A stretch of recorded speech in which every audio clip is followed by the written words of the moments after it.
Let's bring in MS Now military analyst, retired U.S. Army Lieutenant General Mark Hertling. General, it's always good to see you. Are we stuck in a loop of tit-for-tat attacks between the U.S. and Iran? Is there really just, we have to accept, no end in sight? Well, admit it, Antonio, it's never good to see me because when I'm on your show, we're talking about disasters and wars. But yes, we seem to be stuck in a repeating theme, don't we?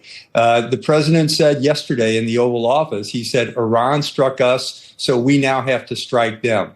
It is something that would normally be considered a proportional response, but we're just spiraling deeper and deeper. And as we see different things occurring throughout the region, not just in Iran, and as we watch these kind of pictures, which you're showing now, which I like to call war porn, because we really don't know what's blowing up and how it's affecting the operations in Iran, what we say to ourselves is, what are we doing and how is it expanding? And what could we do to better reach a diplomatic impasse with a diplomatic agreement with Iran as opposed to continuing these reciprocal strikes?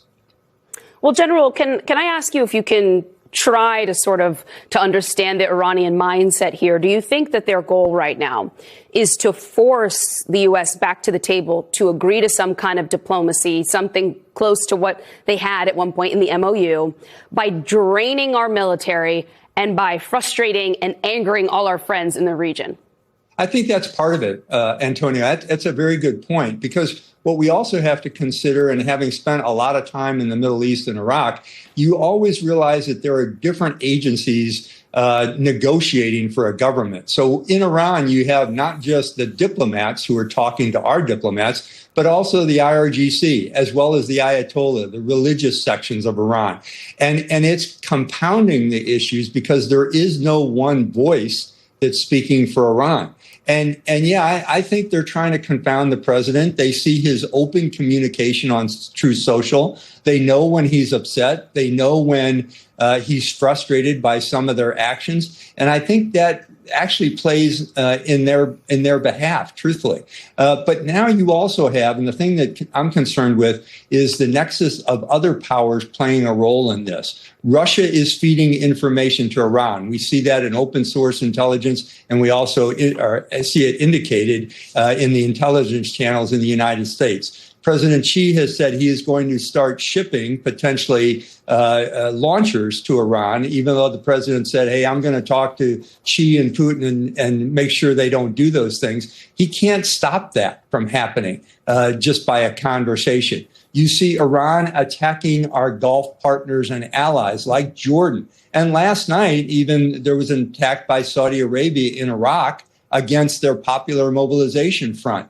Now, that's not a homogenous body. There's about 60 different Shia militias inside of Iraq that the Iraqi government has tried to control. But now they're uprising because they're basically saying we're going to come to the support of Iran. So it is a cauldron of complexity in this area. And the president really needs to think about more options than just the military strike package. He's got to think more about diplomacy, the economics, and I would also say the information aspect of this, how he is publicizing things on Truth Social and getting angry on an open net is not helpful to the situation.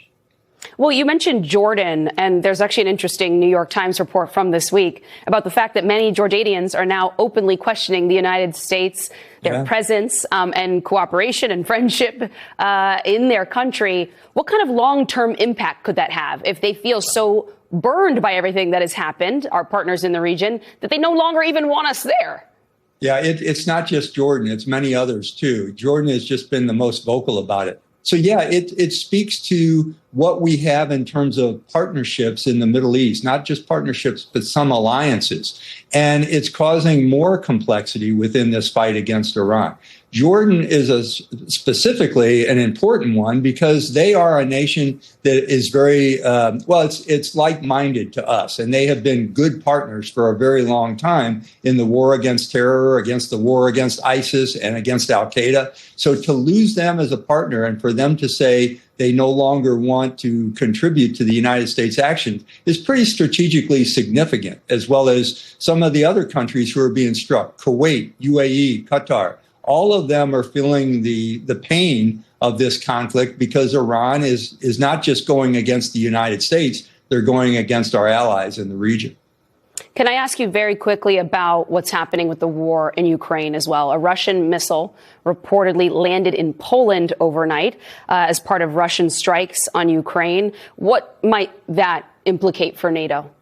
Well, it could implicate a lot of, or indicate a lot of things. I'm sorry. There was a massive attack by the Russians on Kyiv again last night, indicators that they are getting drones from Iran. But the kind of missile that may have landed or that landed in Poland, as they claim, could have been a missile that went astray, or it could have been purposeful. It's on the border of Ukraine. And so you say, well, was this just a mistake and an errant missile that got out of its headspace and went to a different direction? Could be, or could it be purposeful? I don't know. We can't estimate that. There have been multiple kinetic rounds that have landed in countries like Moldova and Romania and Poland and several others. And Russia keeps saying, hey, we're only attacking Ukraine, but they seem to be going outside the boundary of Ukraine for sure. Well, Lieutenant General Mark Hertling, thank you so much. Always good to see you.